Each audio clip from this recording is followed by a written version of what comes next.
बांग्लादेश में शेख हसीना के खिलाफ हिंसक आंदोलन के नेता शरीफ उस्मान हादी की सिंगापुर में मौत। हादी की मौत की खबर मिलते ही कई शहरों में हिंसा। इनकलाब मंच के कार्यकर्ताओं ने ढाका में बांग्लादेश के सबसे बड़े अखबार प्रथम आलो की बिल्डिंग पर हमला किया, इमारत को आग के हवाले किया। प्रदर्शनकारियों ने डेली स्टार न्यूज़पेपर के ऑफिस को भी निशाना बनाया, पेपर की इमारत में जमकर तोड़फोड़ की।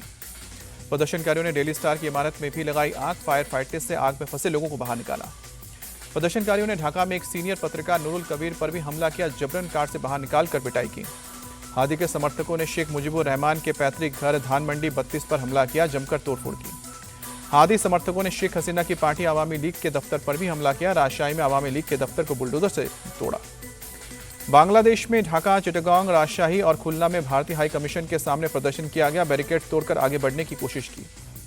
उस्मान हादी की मौत पर बांग्लादेश की अंतरिम सरकार के प्रमुख मोहम्मद यूनुस ने जताया शोक, कहा कि एक दिन के राजकीय शोक का ऐलान।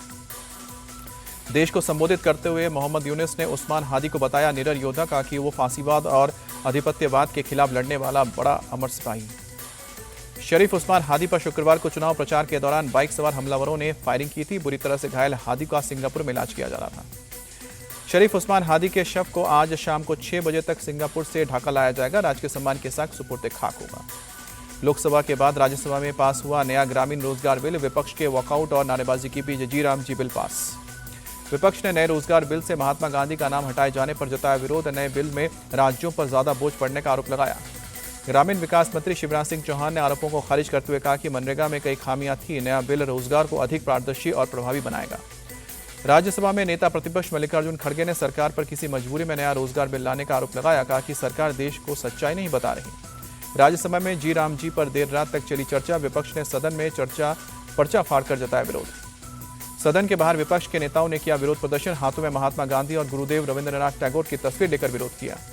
कांग्रेस के सांसद रणदीप सुरजेवाला ने देश के मजदूरों के लिए सबसे दुखद दिन बताया, कहा कि सरकार ने करोड़ों मजदूरों की रोजी रोटी पर घाव किया है। कांग्रेस के सांसद इमरान प्रतापगढ़ी ने सरकार पर मजदूरों के हक पर डाका डालने का आरोप लगाया, कहा कि सरकार मजदूरों के रोजगार की गारंटी छीनना चाहती है। विकसित भारत जी राम जी बिल पर लोकसभा की मुहर, विपक्ष के भारी हंगामे के बीच विधेयक ध्वनि मत से पास हुआ, लोकसभा की कार्यवाही कल तक के लिए स्थगित की गई। जी राम जी बिल पर लोकसभा में जबरदस्त हंगामा, विपक्षी सांसदों ने वेल में जाकर नारेबाजी की, ग्रामीण विकास मंत्री शिवराज सिंह चौहान के ऊपर कागज फेंके। कांग्रेस पर बरसे शिवराज सिंह चौहान, कहा कि कांग्रेस ने बापू के आदर्शों की हत्या की, हमारे लिए बापू श्रद्धेय और प्रेरणा, हम गांधी के आदर्शों पर चल रहे हैं। मनरेगा का नाम बदलने जाने पर भड़की सीएम ममता बनर्जी, कहा कि बापू का नाम हटाना शर्मनाक, महात्मा गांधी के नाम पर होगी जॉब गारंटी कर्मश्री योजना। पंजाब के लुधियाना में कांग्रेस और आम आदमी पार्टी के कार्यकर्ताओं में झड़प, करीब 10 राउंड हुई फायरिंग, 5 लोग घायल हुए। दिल्ली में बढ़ते प्रदूषण के खिलाफ नो पीयूसी नो फ्यूल अभियान सख्ती से लागू, 24 घंटे में बिना पीयूसी वाली 3746 गाड़ियों का काटा गया चालान। दिल्ली में सिर्फ BS6 गाड़ियों की एंट्री, पिछले 24 घंटे में बॉर्डर पॉइंट्स पर करीब 5000 गाड़ियों की जांच की गई, 500 से ज्यादा गाड़ियों को वापस लौटाया गया। वायु प्रदूषण पर सपा के सांसद RK चौधरी का विवादित बयान, कहा कि शवों को जलाया जाता है, होलिका दहन करते हैं, इसलिए इतना प्रदूषण होता है। केंद्रीय मंत्री गिरिराज सिंह ने RK चौधरी पर पलटवार किया, कहा कि उन्हें अपना धर्म बदल लेना चाहिए।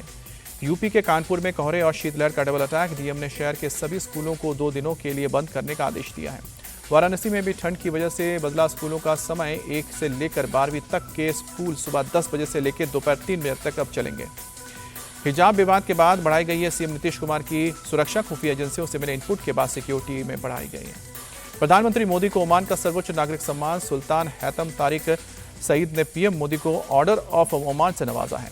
भारत और ओमान के बीच व्यापक आर्थिक साझेदारी समझौते पर हस्ताक्षर हुआ है। पीएम मोदी और ओमान के सुल्तान हैतम की मौजूदगी में साइन किया गया। महाराष्ट्र के ठाणे में एक शादी समारोह के दौरान लगी आग, फायर ब्रिगेड की टीम ने आग पर काबू पाया, आग लगते ही सभी लोगों को सुरक्षित बाहर निकाला गया। मुंबई से सटे विरार में घर में गैस सिलेंडर में धमाका, हादसे में मां बेटे झुलसे, दोनों को अस्पताल में भर्ती किया गया। यूपी के उन्नाव में यूट्यूबर अनुराग द्विवेदी पर ईडी की एक्शन, यूट्यूबर की 4 लग्जरी गाड़ियों को जब्त किया गया। अवैध तरीके से कमाए गए पैसे को वैध करने के लिए गाड़ियों में इन्वेस्ट किया गया था।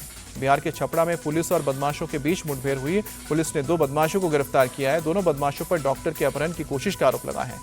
एमपी के सतना में 10,000 के इनामी पर कोर्ट में हमला हुआ, कोर्ट में जाने के दौरान लोगों ने पीटा, पुलिस ने बड़ी मुश्किल से आरोपी को बचाकर कोर्ट में पेश किया। राजस्थान के बूंदी में क्रेटा गाड़ी से टकराया ट्रेलर, हादसे में 4 लोगों की मौत, 1 घायल।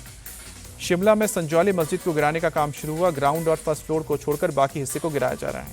छत्तीसगढ़ के कांकेर में शव दफनाने को लेकर आदिवासी ईसाई समुदाय आपस में भिड़े। पुलिस ने हालात काबू में करने के लिए लाठीचार्ज किया। यूपी के नोएडा से मोबाइल चोर गिरोह का भांडाफोड़।